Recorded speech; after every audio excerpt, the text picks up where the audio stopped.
Merci Loïc. Alors avec nous pour analyser la stratégie de communication du président, Florian Silnicki, bonjour. Vous êtes expert en communication.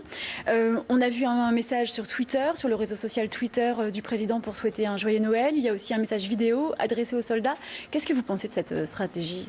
L'Élysée tente de reprendre la main. Emmanuel Macron, il a compris qu'il avait complètement déraillé en matière de communication politique et qu'il n'était pas lisible aux yeux des Français pour mettre en scène et en forme la politique sur laquelle il avait été élu. Il s'agit aujourd'hui pour lui de tenter de reprendre la main en travaillant et en soignant son image.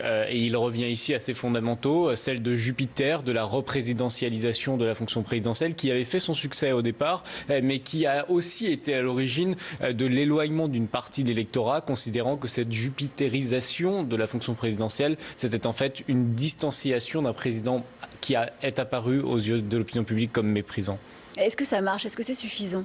Non, ça ne suffit pas parce que la communication politique, et je ne devrais pas vous le dire parce que c'est mon métier, mais ça ne fait pas tout lorsqu'on est président de la République. La vérité, c'est que les Gilets jaunes appellent, via leurs revendications sociales, à un tournant politique. Et la seconde vérité, c'est qu'Emmanuel Macron a manqué à la fois d'empathie et de pédagogie sur le déploiement de son programme politique. Il faut donc, en plus de ce tournant de communication, être davantage empathique, plus près du terrain. C'est évidemment ce qu'annonce l'Élysée en janvier avec ses déplacements lors du grand débat.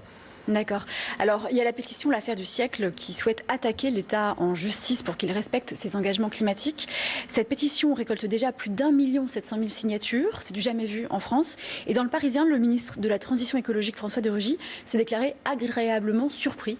Est-ce que c'est pas paradoxal quand on sait que justement cette pétition attaque l'État en justice? C'est d'autant plus paradoxal que François de Rugy, qui était à l'origine pensé, lorsqu'il est arrivé au gouvernement, comme un atout très politique au service d'Emmanuel Macron, il a commis, lui, lorsque cette pétition est sortie, une erreur grave de communication, très méprisante, en déclarant notamment que l'écologie ne se faisait pas dans les tribunaux, montrant là comme un mépris absolu à l'égard de ceux qui s'étaient mobilisés. Mais dans les Gilets jaunes, comme dans cette pétition de l'affaire du siècle, il y a une volonté clairement exprimée des Français qu'ils veulent faire de la politique et qu'ils veulent faire de la politique eux-mêmes directement.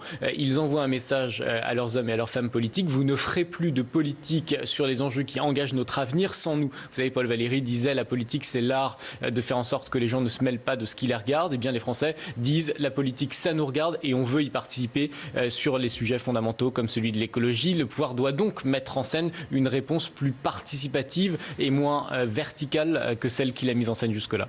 Et alors avec Loïc Signor, on en parlait il y a un instant, Alexandre Benalla, ce voyage embarrasse l'Élysée. L'Élysée répond: est-ce que ça brouille pas les pistes finalement?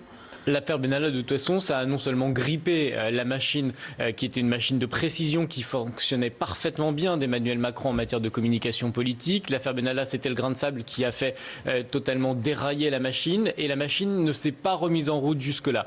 On voit évidemment d'ailleurs à quel point une crise mal gérée peut parasiter tout un quinquennat. Et on voit ici avec le feuilletonnage qui est fait d'Alexandre Benalla que, au fond, la crise continue au fond comme quelque chose qui systématiquement rend flou tout message qui pourrait être émis par Emmanuel Macron et son gouvernement.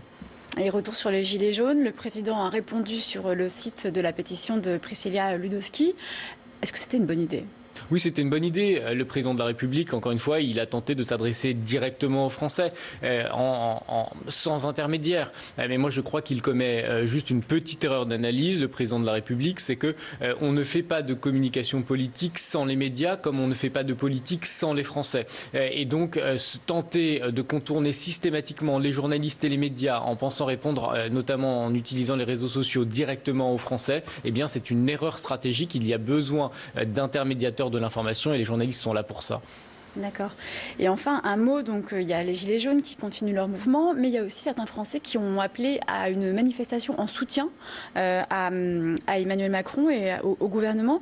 Est-ce que ces messages, on a l'impression qu'ils sont très confus, mais est-ce que finalement certains les entendent, ils sont audibles par certaines personnes ? Emmanuel Macron, il a souffert d'un entourage trop faible.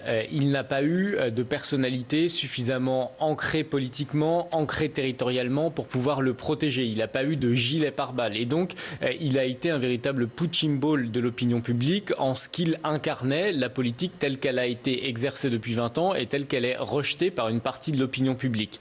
Que Emmanuel Macron et son entourage tentent aujourd'hui de faire émerger des mouvements plus ou moins spontanés de soutien à la politique menée, c'est évidemment quelque chose dont ils auraient tort de se priver, mais ça ne suffira pas à convaincre l'opinion publique que la politique d'Emmanuel Macron elle est juste. Ce n'est pas parce qu'on prend des décisions qu'on considère comme étant les bonnes décisions qu'elles ne doivent pas être accompagnées d'un mécanisme d'information et de persuasion plus empathique et plus simple que celui qui a été mené jusque-là. La politique de communication menée par Emmanuel Macron jusque-là, elle est extrêmement compliquée et elle est illisible aux yeux d'une grande partie de l'opinion publique. Et ça, c'est un obstacle et un handicap dans la façon dont vous êtes perçu.